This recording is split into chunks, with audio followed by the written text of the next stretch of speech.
السلام عليكم ورحمة الله وبركاته. حمدا لمن خلق الإنسان وعلمه البيان، والصلاة والسلام على رسول الله وعلى آله حزب الله وأصحابه جند الله وبعد. فقد قال الله تعالى في القرآن العظيم والفرقان المجيد: أعوذ بالله من الشيطان الرجيم، بسم الله الرحمن الرحيم، إن الدين عند الله الإسلام. சங்கைக்குரியவர்களே, வல்லலம் கண்மணி நாயகம் ஸல்லல்லாஹு அலைஹி வஸல்லம் அவர்களினுடைய அற்புத நெறிமுறைகளை வழிகளை பின்பற்றி வாழ்ந்த சத்திய தோழர்களாகிய சஹாபாக்களினுடைய வழியை பின்பற்றிய தாபீன்களினுடைய வரலாற்று தொடரிலே இன்றைய தினம் சையதுனா அல்-அஹ்னஃப் இப்னு கைஸ் ரலியல்லாஹு தஆலா அன்ஹு அவர்களினுடைய செய்திகளை நாம் பார்க்க இருக்கிறோம்.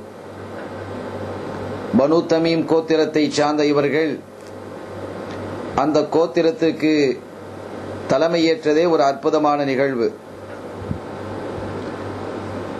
அன்று டமஸ்கஸ் சிரியாவினுடைய தலைநகராக இருந்தது திமிஷ்க். அதனுடைய ஆட்சியாளராக அமீர் மோமினீனாக திகழ்ந்தவர்கள் சையதுனா முஆவியத் இப்னு அபீ சுஃபியான் ரலியல்லாஹு தஆலா அன்ஹுமா. சையதுனா முஆவியா ரலியல்லாஹு தஆலா அன்ஹு அவர்களுடைய ஆட்சி முழுமையாக சிரியாவில் நிறுவப்பட்டது. அதற்கு முன்பாக சையதுனா அலியுன் கர்ரமல்லாஹு வஜ்ஹஹு ரலியல்லாஹு தஆலா அன்ஹு நஃபஅனா பிஹி ஆமீன் அவர்களுக்கும் சையதுனா முஆவியா ரலியல்லாஹு தஆலா அன்ஹு அவர்களுக்கும் இடையிலே சில அரசியல் பிரச்சனைகள் இருந்து அது யுத்தத்திலும் போய் முடிந்தது. அவைகளெல்லாம் நிறைவு பெற்றதற்கு பிறகும் சையதுனா அலி ரலியல்லாஹு தஆலா அன்ஹு அவர்கள் ஷஹீதாக்கப்பட்டதற்கு பிறகு முழு இஸ்லாமிய உலகிற்கும் முஆவியத் இப்னு அபீ சுஃபியான் ரலியல்லாஹு தஆலா அன்ஹு அவர்கள் கலீஃபாவாக அமீர் மோமினீனாக பொறுப்பேற்கிறார்கள். அப்படி பொறுப்பேற்றுக் கொண்டதற்கு பிறகு சிரியாவை தலைமை பீடமாக ஆட்சி தலமாக அமைத்த அவர்களை சந்திப்பதற்காக வெளியிலிருந்து வரக்கூடிய வஃதுகள், குழுக்கள், தூது குழுக்கள், அவர்களை சந்திக்க வரக்கூடிய அறிஞர் குழுக்கள், இவர்கள் எல்லாம் வரும் பொழுது இவர்களை சந்திப்பதற்கென்றே ஒரு இடத்தை ஏற்படுத்தி வைத்திருந்தார்கள்.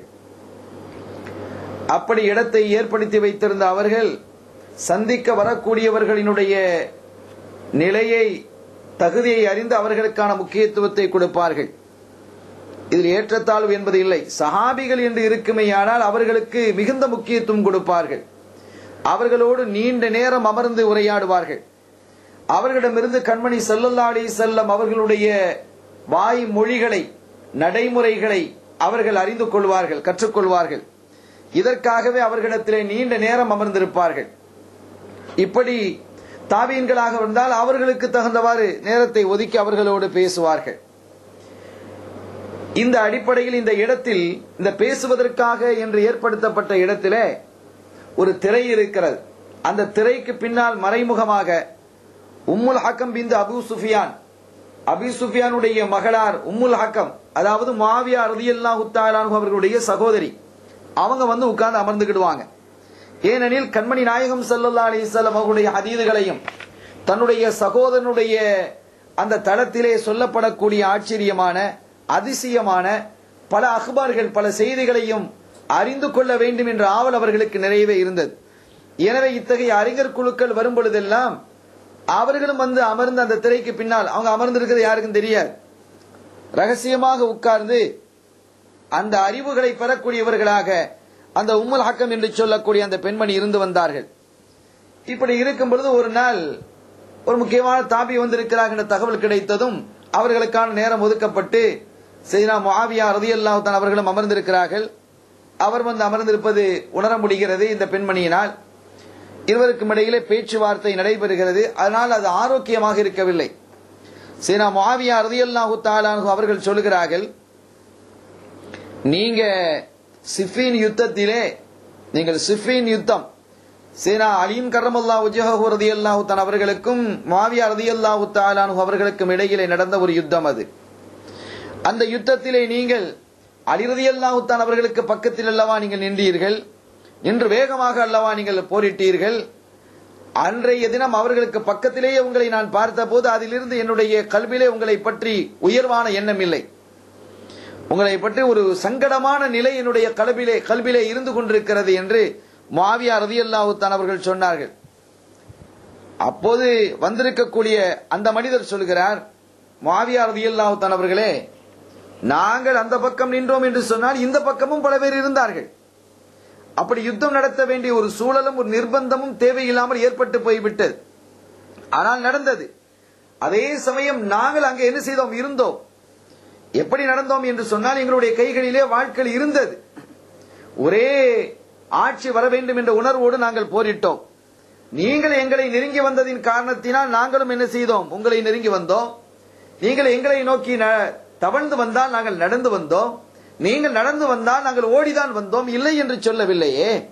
ஆனால் அது யுத்த களத்தில் உள்ளதை எடுத்தெல்லாம் இப்போது நீங்கள் இங்கே பேசிக் கொண்டிருப்பது நியாயம் அல்ல. நான் இப்போது உங்களிடத்தில் வந்திருப்பது என்னுடைய தேவைக்காக, என்னுடைய குடும்ப தேவைக்காக எதுவும் வரவில்லை, எதையும் நாடி வரவில்லை.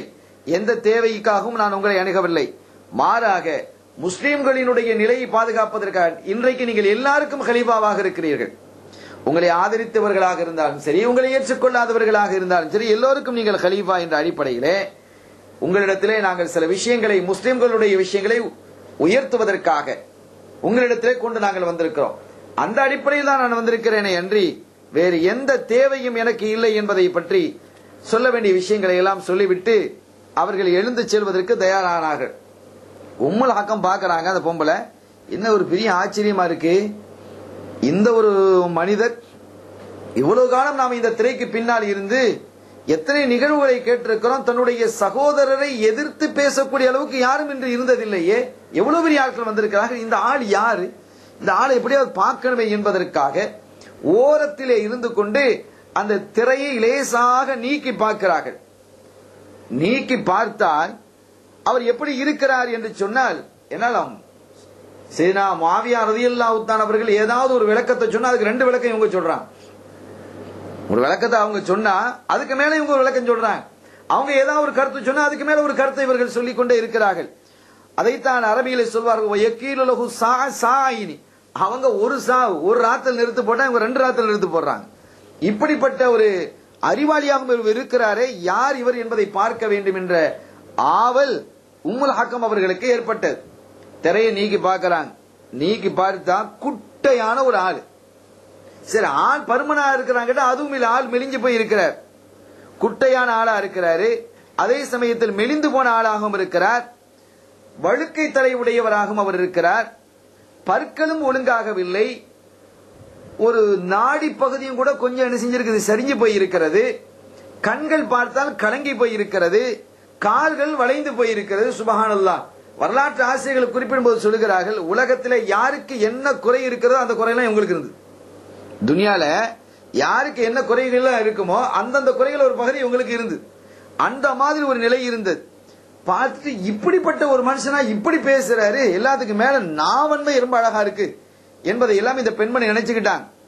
எல்லாம் போனதற்கு பிறகு தன்னுடைய சகோதரனை கேட்டாங்க, அமீர் மோமினின், யார் இந்த மனிதர், உங்களை இப்படி எச்சரித்து பேசுறார், இவ்வளவு தைரியமாக உங்களுடைய வீட்டினுடைய நடுப்பகுதியிலே உட்கார்ந்து கொண்டு இப்படி பேசுகிறாரே என்று கேட்ட போது இவங்க சொன்னாங்க, உம்முல் ஹக்கம், இவர் பேரு அஹ்னஃப், இவர் கோபப்பட்டால் இவருக்காக 1,00,000 பேர் கோபப்படுவார்கள். இவர்கள் கோபப்பட்டால் இவருக்காக 1,00,000 பேர் கோபப்படக்கூடிய அவருடைய கூட்டத்திலே இருக்கிறார்கள். அந்த அளவுக்கு மிகவும் அறிவும் ஆற்றலும் மிக்கவராக அவர் இருக்கிறார். இவர்தான் அஹ்னஃப் இப்னு கைஸ், பனு தமீம் கோத்திரத்தினுடைய தலைவராக இருக்கக்கூடியவர்கள். அரபுகளினுடைய இளைஞர்களினுடைய இதயமாக திகழக்கூடியவராக இவர் இருக்கிறார் என்று இவங்களை பத்தி புகழ்ந்து சொன்னாங்க. ரொம்ப தைரியமான ஆளு, ரொம்ப சிரேஷ்டமான ஆளு, உன்னதமான ஆள் என்று அவர்கள் குறிப்பிட்டார்கள். இவங்க ஸல்லல்லாஹு அலைஹி வஸல்லம் அவர்கள் ஹிஜ்ரத் செல்வதற்கு முன்பாக 3 வருஷத்துக்கு முன்னால பிறகுறாங்க. உண்மையிலே இவர்களுடைய அசல் பெயர் என்ன என்பது கூட வரலாற்றிலே மறந்து போய்விட்டது. அஹ்னஃப் என்று சொன்னா அவங்களுடைய கால் வளைஞ்சு இருந்ததுனால அந்த பெயர் அவங்களுக்கு நிலைச்சு போயிடுச்சு. கால் வளைந்தவர் என்ற ஒரு பெயரை அவர்களுக்கு நிலைத்து போய்விட்டது. இவருடைய தந்தை வாப்பாவாக இருக்கக்கூடிய கைஸ் அவர்கள் ஒரு பெரிய பதவியில எல்லாம் இருக்கல, சாதாரண ஒரு ஆளாகத்தான் அவங்க இருந்தாங்க. சாதாரண மனிதராக இருந்த அவர்கள்